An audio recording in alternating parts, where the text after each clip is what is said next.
Ini Aha, mau tanya nih, kan Kak Valen boleh. juga berkecimpung di dunia broadcasting ya Kak Valen ya. Betul, Nah, ini betul. apa sih yang menjadi motivasi Kak Valen ini sehingga Mm-mm. Kak Valen bisa terjun ke dunia broadcasting ini? Oke, dunia broadcasting. Jadi awalnya itu saya adalah orang yang ketika jadi gini, waktu zaman SMP ini aku cerita dari awal ya. Waktu Oke, oke. zaman SMP itu aku adalah orang yang paling takut banget ketika dipanggil guru. Jadi ketika kita dipanggil guru, ketika kita suruh maju ke depan, aku adalah orang yang keringetan. Jadi Oke. badan tuh keringetan, gemeter, nggak karuan. Demam Pokoknya panggung.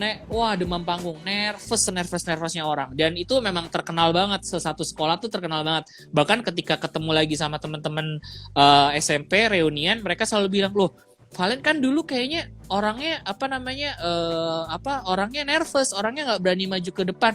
Kok sekarang nongol di mana-mana ya, berani ngomong, berani berani tampil, berani berbagi cerita gitu." Dan Iya. di situ menjadi motivasi bahwa bahwa wah kalau aku kayak gini terus kayaknya nggak bisa nih gitu, masa aku mau kayak gini terus mau sampai kapan, sampai akhirnya aku masuk ke kelas 3 aku udah mulai beranikan diri nih untuk belajar broadcasting. Mulai dari siaran radio waktu itu Oke. mulai dari waktu itu mulai dari siaran radio Mm. SMP kelas 3. Kemudian aku udah seneng dengan dunia broadcasting, lihat-lihat orang siaran radio, kemudian juga nontonin host-host di TV, kemudian Mm-mm. baca sesuatu dengan intonasi atau dengan nada bicara gitu, dan berani ngomong di depan kaca sendiri. Itu emang belajarnya kayak gitu dulu kan, ke asal pelan-pelan mulai dari siaran radio. Kemudian daftarlah aku siaran radio. Waktu itu ada salah satu radio di Kota Majenang. Waktu itu ada salah satu siaran radio di Kota Majenang itu buka pendaftaran penyiar. Oke. Nah, pendaftaran penyiar waktu itu ijazah minimal SMA tuh. Ijazah Berarti minimal selama itu belum belum boleh daftar dong, karena Kak Valen enggak. kan masih SMP. Iya, waktu itu SMP. Nah, tapi ada keajaiban nih, luar biasa nih. Waktu itu aku coba iseng daftar pakai ijazah SMP. Oke. Karena aku emang benar-benar mau belajar kan, karena aku waktu itu Iya. benar-benar belajar. Aku ngomong sama yang punya radio bahwa aku benar-benar niat belajar di sini. Aku mau cari ilmu, aku nggak pingin cari keuntungan apa-apa, aku benar-benar mau belajar saat Oke. itu. Dan dia pikir, oh ini orang punya potensi nih gitu sih. Oh ini orang punya potensi nih, ini orang punya punya kans nih, Semangat yang tinggi. punya semangat yang tinggi nih. Oke, kita kasih kesempatan. Waktu itu dikasihlah kesempatan siaran kelas 1 SMA waktu itu. Oke, kamu Oke. boleh siaran tapi kamu kelas 1 SMA ya. Jadi, oke, siap. Waktu itu kan bentar lagi mau lulus kan. Waktu itu udah ujian Mm-mm. gitu. Oke, nanti setelah ijazah SMP keluar, kamu langsung kamu langsung langsung masuk ya. Jadi nanti kita mulai dari kelas 1 SMA. Oke. Kelas 1 SMA siaran kelas 1 SMA, belajar banyak banget. Belajar mulai dari pemilihan lagu, belajar mulai dari intonasi nada bicara, belajar mulai dari artikulasi kata-kata yang diucapkan, benar-benar belajar. Itu kita memang nggak berharap bayaran. Pokoknya Mm-mm. nggak berharap bayaran sama sekali. Nanti aku akan sharing ya, kenapa kita nggak perlu berharap bayaran ketika kita memulai sesuatu di awal. Nah, kemudian nggak berharap bayaran, terus pelan-pelan mulai tuh gajiannya waktu itu inget banget, waktu awal-awal tuh cuma 25.000. Iya Wow. bener gitu, 25.000 SMA kelas 1 kan bangga banget ya. Mm-mm. Waktu itu 25.000 kan kelas 1 SMA, wah gajian 25.000. Terus ketika tapi yang dari situ bukan masalah nominalnya, tapi ketika yang aku ambil dari situ adalah kita berani belajar, kita mau belajar, kita mau ambil ilmu dari penyiar-penyiar senior, kita mau sharing segala macam, dan itu jadi manfaat gitu. Dan di kelas 3 itu kan mau ujian, akhirnya aku pilih untuk yaudahlah kita break dulu untuk siaran gitu. Akhirnya aku di kelas 3 break dan masuklah mulai dari dunia siaran itu mulai dipercaya untuk MC gitu, ngemsi Oke. acara festival musik, acara parade musik. Dulu inget banget waktu ngemsi itu, kita mulai MC itu dari jam 8 pagi, selesainya itu jam 11 malam tuh. Wow. Seharian Bayar full. Iya, tahu nggak bayarannya cuma berapa? Bayarannya Berapa? itu cuma 50.000. Wow, lima mantap puluh banget. ribu. Aku masih inget banget dulu bayaran cuma 50.000. Terus pernah juga apa namanya ngisi parade musik cuma dibayar nasi kotak sama sama apa air mineral gelas sama permen satu saset itu. Itu kisah nyata dan di situ kita nggak ngeluh gitu. Aku masih inget banget apa namanya isinya itu nasi kotak itu saya masih inget banget bungkus kotaknya. Bungkus kotaknya itu putih, isinya itu sayur buncis sama apa namanya daging potong. Itu aku masih inget banget. Masih inget banget. Itu dari sekotak nasi putih, sekotak nasi bisa mengantar sampai kehafalan seperti sekarang ini ya Kak ya. Sampai ada di titik ini dan memang Alhamdulillah itu banget. iya. Dan memang itu lebih ke ini loh, Dek. Jadi kayak lebih kita ke sesuatu yang ketika kita bisa menghargai proses, ketika kita bisa menikmati proses tersebut akan terasa nikmat. Gitu. Nah, kendalanya sekarang kan anak-anak sekarang nih ya, yang aku lihat nih ya, mereka Iya, pengennya iya. instan. Mereka Iya, pengennya benar cepat banget. terkenal, mereka pengennya cepat followers naik, mereka pengennya ya udah yang penting aku asal bikin karya dan mereka tanpa sadar ketika mereka bikin hal seperti itu, mereka akan dituntut untuk terus bikin karya yang ya jadi gini loh, ketika kamu apa namanya, ketika kamu contoh nih ya, aku kepingin tampil dengan hanya jogetan contoh ya, jogetan di TikTok followerku naik. Ya udah orang akan terus berharap bahwa yang pingin kita tunggu ya kamu joget gitu.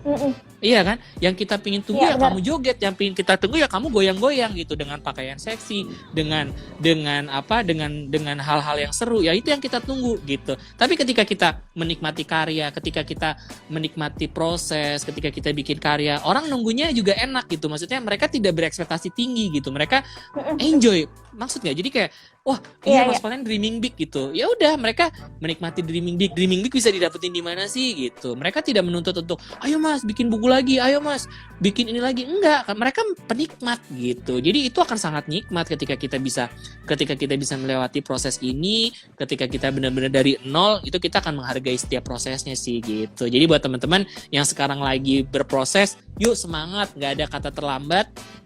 Semuanya tepat kok, tidak terlalu cepat, tidak terlambat. Jadi ketika nanti teman-teman ada di usaha yang sudah diridhoi Allah, insya Allah teman-teman akan dapat banyak banget kemudahan dan banyak banget keberkahan dari Allah Subhanahu Wa Taala.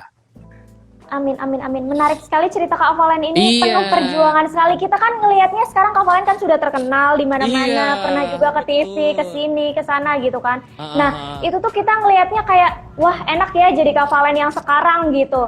Kayak kita nggak pernah ngelihat perjuangan Kak Valen gitu. Mungkin untuk melihat perjuangan dari sisi Kak Valen, mungkin bisa membeli buku si Dreaming Big ini ya Kak Valen ya. Betul. Di sini ada kisah saya dari nol yang benar-benar dari nol banget. Ini contohnya ya. Ini teman SMA saya kebetulan lagi nonton juga. Itu ada Opas Motor. Oke. Iya. Jadi ini ada kisah yang cukup menarik juga menurut saya. Di mana saya waktu itu dapat kesempatan untuk berangkat ke Manchester United. Ya kan? Waktu itu dapat kesempatan untuk bisa main bola di sana dan ini ada kisah yang ini bener ya, ini kisah nyata yang benar-benar nggak ada yang nih contoh. Ini adalah foto 2006. Ini adalah foto 2006. Ini ya, ini kira-kira saya yang mana nih? Itu saya yang bawah yang pakai baju putih, yang urutan ketiga. Ini saya nih. Ini saya. Mana ya? Nah, ini saya. Ini adalah saya 2006. Saya masih ingat banget. Ini adalah teman-teman SMA saya. Kita main bola di lapangan dekat sekolah waktu itu. Terus kita bermimpi waktu itu. Saya bermimpi bahwa suatu saat saya akan menjadi pemain bola internasional. Benar, ini kisah nyata. Ya kan, saya pingin main di stadion Eropa gitu. Dan percaya atau enggak, 2016 nih kisah nyata. 2016 10 tahun kemudian Allah mewujudkan impian saya dan saya mendapatkan kesempatan untuk bisa bermain di Stadion Old Trafford, Manchester United. Nih. Menarik banget. Iya, ini adalah saya. Sahabat Ina ini. Iya, ini adalah saya ketika bisa 10 tahun kemudian dan memang prosesnya ya begitu nikmat, kita nggak bisa dapetin semuanya instan gitu. Bikin mie instan aja kita melalui proses kan, mesti harus buka Benar bungkusnya, banget. kita harus potong isi bumbunya, kita harus masak mie, ya itu memang bahkan yang bikin mie instan pun aja harus ada melalui proses. Jadi ketika teman-teman ada dalam proses berjuang, yuk teman-teman semangat, sedikit lagi, sebentar lagi, insya Allah teman-teman adalah orang-orang hebat. Insya Allah teman-teman adalah orang-orang yang bakal bisa mewujudkan impian, dan saya yakin itu. Amin. Gitu. Nah, ada nggak sih Kak alasan kenapa Kak Valen ini memilih dunia broadcasting? Memilih alasan dunia broadcasting adalah dunia yang menyenangkan. Kita bisa terus belajar, kita bisa terus mengambil peluang dari situ, banyak peluang terbuka yang bisa kita didapat di situ. Satu, contohnya kita akan bisa menambah relasi nih, kita akan bisa nambah teman, kita bisa nambah relasi, ya kan? Bahkan momen-momen yang ada di dalam buku ini semuanya memang berkat relasi. Ketika kita bisa terhubung dengan relasi-relasi yang positif, ketika kita bergabung dengan relasi-relasi yang menebarkan aura positif, ya insya Allah hasilnya juga akan positif gitu. Termasuk ketika kita nonton live Instagram Inspirasi Pena ini ya, insya Allah banyak hal yang positif. Amin. Insya Allah banyak hal yang bermanfaat, dan insya Allah bakal jadi sesuatu yang terus bisa bisa diambil hal-hal baik lah dari obrolan kita. Jadi alasanku terbesar adalah satu, aku pingin banget jadi sesuatu yang bermanfaat lewat broadcasting. Terus dua, aku pingin banget banyakin klien, banyakin relasi, banyakin teman gitu lewat broadcast. Dan nggak menutup juga bahwa dari broadcast itu kita jadi semakin kreatif loh. Oh ya? Gitu. Kita jadi semakin kreatif. Jadi kita ngelihat lingkungan sekitar tuh apa-apa kita bisa buat jadi sesuatu hal yang kreatif. Contoh, aku bener-bener tipikal orang yang semuanya belajar otodidak. Percaya nggak? Nge-MC itu aku otodidak. Nge-MC itu aku nggak ada sekolahnya. Oh ya? Iya, aku benar-benar dari nol. Aku baru tahu. Aku kira Kak Valen emang menekuni dunia broadcasting itu ada belajar dan ada sekolah broadcasting khusus. Nggak ada sekolah broadcasting khusus, nggak ada. Jadi aku benar-benar belajar. Tapi aku belajar dari orang-orang yang memang ilmunya sudah tinggi. Contoh, Mas Helmi Yahya. Kemudian juga almarhum Olga Syahputra. Kemudian juga Raffi Ahmad. Kemudian Andika Pratama. Gading Martin. Itu mentor-mentorku yang luar biasa gitu. Mereka orang-orang yang luar biasa yang emang benar-benar mau mengajarkanku dari nol gitu, yang benar dari aku nggak tahu apa-apa, yang benar aku nggak tahu ilmunya, dan aku belajar di situ. Sama contoh sekarang aku lagi menekuni yang namanya video editing. Bahwa di tengah pandemi ini aku benar orang yang benar-benar nggak tahu ngedit video tuh gimana gitu. Ngedit video tuh aku benar-benar buta gitu, benar-benar nggak tahu, tapi aku mau belajar gitu. Aku tanya teman-temanku yang jago videografer, yang paham videografer, aku nonton video di YouTube, aku belajar cara mengambil gambar yang baik, cara editing yang baik. Dan satu hal yang perlu teman-teman tahu, bahwa ketika teman-teman membuat karya pertama, please teman-teman jangan pernah nyerah di karya yang pertama, karena nggak ada yang bagus di karya yang pertama. Semua karya pertama tuh nggak ada yang bagus gitu. Semua karya yang pertama kita buat, mau itu video, mau itu foto, pasti nggak ada yang bagus. Mau itu apapun karya, pasti akan ada aja yang namanya kekurangan di karya itu. Tapi kita belajar gitu. Tapi kita terus belajar dan jangan malu untuk bertanya sama yang udah jago gitu. Dan saya adalah tipikal orang yang terbuka dengan siapapun, terbuka dengan teman-teman manapun, dan ketika teman-teman DM pingin nanya ini, pingin nanya itu, saya berusaha untuk menjawab gitu. Dan saya berusaha untuk menjawab selama saya masih bisa, selama DM masih kebaca. Saya adalah orang yang sangat terbuka buat teman-teman yang mau belajar, karena saya tahu rasanya haus akan ilmu, rasanya nanya ke orang gitu, dan ketika orang menanggapi sesuatu dengan baik, dan itu adalah hal yang positif menurut saya gitu sih. Iya, benar banget. Nah, ini Kak Valen ngomong-ngomong soal broadcasting, ada titipan pertanyaan nih dari Regina 01010. Kak, mau tanya dong seputar MC. Yang pertama, untuk pengalaman kakak sendiri saat pertama kali menjadi host atau MC di acara formal dan non-formal. Boleh diulang tadi pertanyaannya? Yang pertama untuk pengalaman kakak sendiri saat pertama kali menjadi host atau MC di acara formal dan non formal. Yang kedua ketika kakak ada partner, bagaimana mengatasi kegrogian para pendengar. Nah, kalau ngomongin tentang pengalaman pertama adalah momen dimana ini, satu hal yang paling penting adalah mau dimanapun MC-nya, mau apapun acaranya, mau kapanpun waktunya, ya kan? Yang paling penting adalah kuasai materi.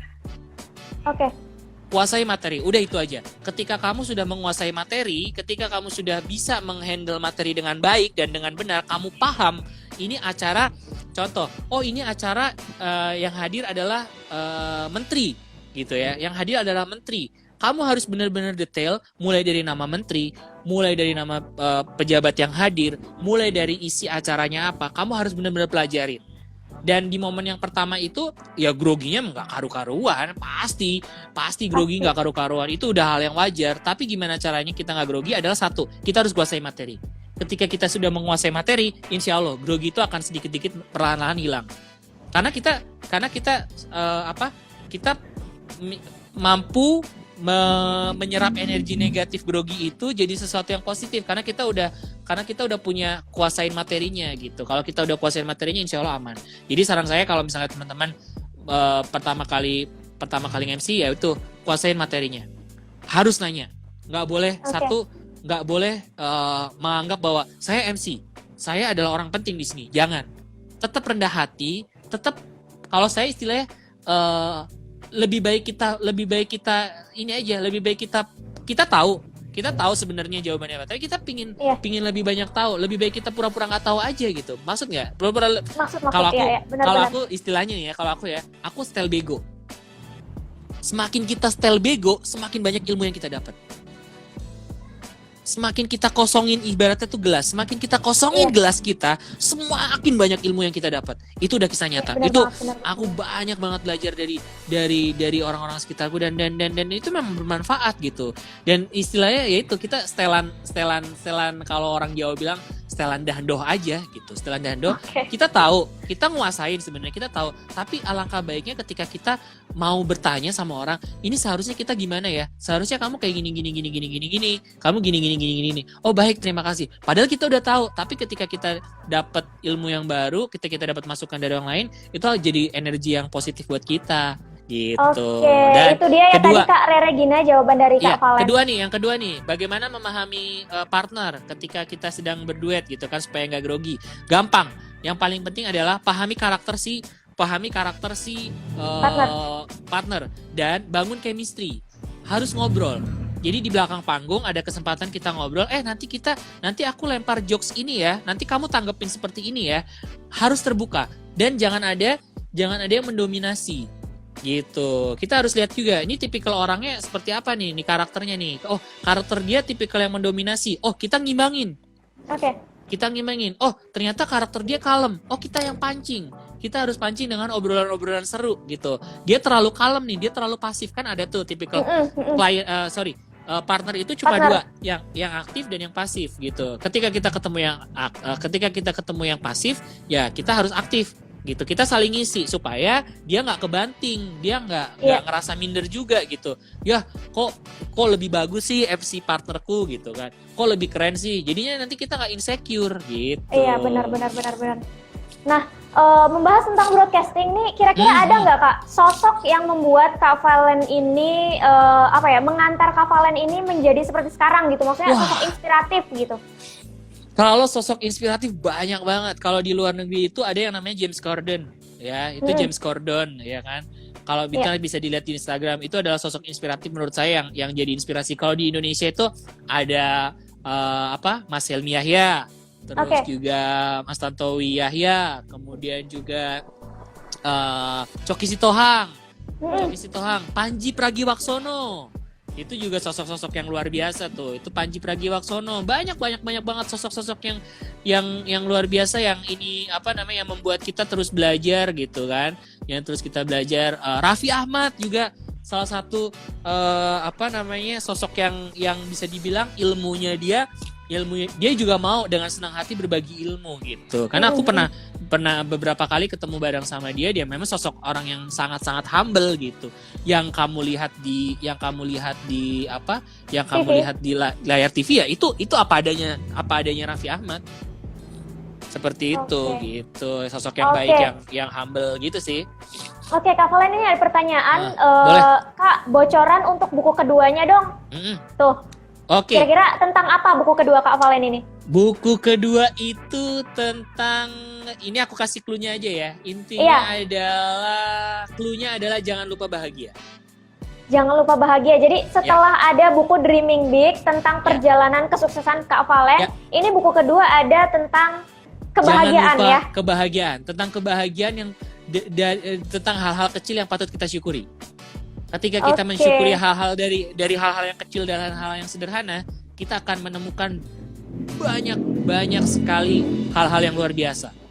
Amin. Jadi itu aja sih. Nah, itu aja yang baru aku buat kasih sahabat clue-nya Ina, ya, jadi. Iya, buat sahabat Ina yang penasaran sama isi dari buku kedua Kak Valen, boleh ditunggu dan dibeli setelah bukunya terbit, gitu ya Kak Valen ya. Nanti akhir tahun insya Allah ya. Oke, akhir tahun ini ya. Insya Allah. Amin. Semoga lancar sampai penerbitan bukunya. Ini kita 10 menit lagi nih Kak Valen. Boleh, 10 menit lagi. siap. Boleh, satu pertanyaan untuk Kak Valen nih. Gimana caranya kita itu belajar broadcasting agar kita itu nggak maju mundur gitu loh. Kayak aku pengen bisa tapi males belajar gitu Kak. Ada nggak tips and trick gitu? Tips and triknya adalah satu, jangan cepat puas ketika kita sudah bisa menguasai satu bidang. Kedua, yuk terus belajar gitu. Karena kita sejatinya hidup itu ya untuk belajar gitu. Jangan cepat puas. Semua orang bilang, wah Mas Valen sekarang MC hebat ya, Mas Valen sekarang MC yang luar biasa ya. Aku masih belum ada di titik itu. Sampai sekarang pun aku masih haus akan belajar gitu, masih akan haus akan ilmu-ilmu yang ada. Jadi intinya ya teman-teman harus belajar, teman-teman harus sharing, teman-teman harus terbuka dengan orang lain yang punya skill berbeda. Misalnya contoh, teman-teman kita ada yang jago video, ya udah kita nanya tuh, gimana sih caranya bikin video, bergaul lah paling enggak. Teman-teman kita suka bikin buku, teman-teman kita suka bikin cerpen, ya udah kita ngobrol lah, gimana sih bikin cerpen, susah nggak gitu. Aku kepingin loh teman-teman kita jago gambar, teman-teman kita jago desain grafis, aku punya ide loh, gimana kalau misalnya kita kolaborasi. Bahkan aku pun sampai sekarang masih terbuka gitu sama teman-teman yang dia jago desain grafis, bahkan desain grafisnya sudah diakui di dunia internasional. Mereka terbuka gitu, mereka lebih respect dengan hal-hal ketika kita bisa menghargai karyanya. Mereka akan respect ketika kita bisa mengapresiasi karyanya. Jadi nggak melulu tentang duit gitu. Kalau saya harus bayar desain grafis bisa berapa puluh juta untuk ini. Benar. Tapi dengan kita berkolaborasi, dengan dia mengapresiasi, Mas, aku suka deh dengan karya Mas Valen bikin buku, aku suka deh. Oh ya Mas, boleh nggak nanti desain bukunya aku jadiin cover buku gitu. Contoh misalnya kan, mau nggak Mas desain bukunya aku jadiin cover bukuku nanti ini. Oh boleh Mas, dengan senang hati gitu. Berapa yang harus kita bayar? Oh nggak usah Mas, kita barter aja.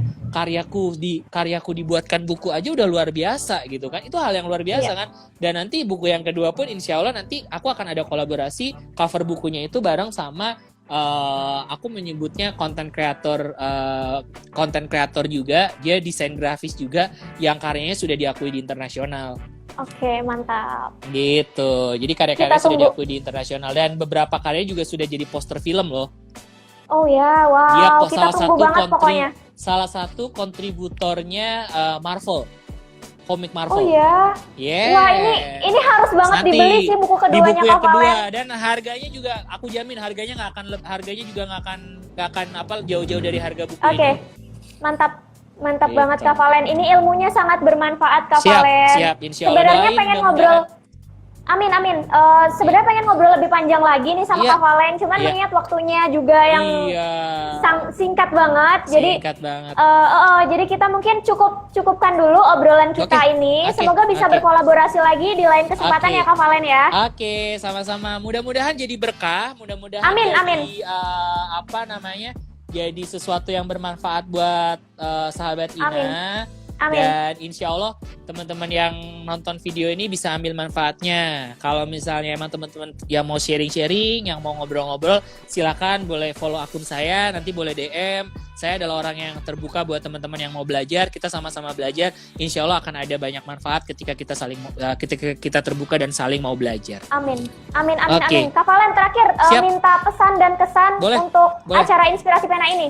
Inspirasi Pena adalah acara yang sangat menginspirasi, acara yang sangat memberikan manfaat buat orang banyak, buat netizen, dan acara ini memang sangat dibutuhkan untuk anak-anak milenial sekarang ya, di mana anak-anak milenial ini lebih banyak insecure, lebih banyak rebahan, tapi mulai dari sekarang, mulai lewat Inspirasi Pena, yuk rubah insecure jadi bersyukur, rubah rebahan hanya dengan rebahan, yuk dari rebahan kita beri perubahan yang lebih baik. Insya Allah semua ada manfaatnya. Terima kasih Inspirasi Pena untuk Amin, terima kasih juga Kak Valen. Untuk kesempatan terbaiknya, mudah-mudahan selalu hadir kebaikan yang ada di Inspirasi Pena dan menjadikan inspirasi buat semuanya. Amin, terima kasih Kak Valen atas waktunya. Siap, terima kasih banyak. Sampai jumpa di lain kesempatan. Iya, salam buat teman-teman semuanya ya. Assalamualaikum. Siap, waalaikumsalam. Waalaikumsalam. Amin. Oke, sahabat Ina dimanapun berada, jadi itu dia tadi live Instagram bareng Kak Valen Fun. Semoga ilmunya bermanfaat ya teman-teman ya. Jadi untuk sahabat Ina yang ingin membaca buku Kak Valen Fun bisa dibeli di marketplace dimanapun berada, ketik aja Dreaming Big, nanti akan ketemu di situ. Dan ada buku kedua lagi dari Kak Valen Fun yang akan terbit, yang akan segera hadir akhir tahun ini, bisa dibeli juga di marketplace-nya, bisa ditunggu akhir tahun ini. Dan itu dia tadi mengenai broadcasting bersama Valen Fun. Valen Fun adalah TV host dan juga public speaker, tapi dia juga menciptakan buku, yaitu Dreaming Big. Terima kasih untuk seluruh sahabat Ina yang menonton video ini, dan jangan lupa untuk like, share, and subscribe video ini. Dan jangan lupa juga kirim komentar di kolom komentar, kira-kira siapa lagi yang harus kita undang di segmen Rupa-Rupi ini. Oke, sahabat Ina, jangan lupa tinggalin di kolom komentar ya. Terima kasih udah menonton video ini, dan sampai jumpa di video selanjutnya.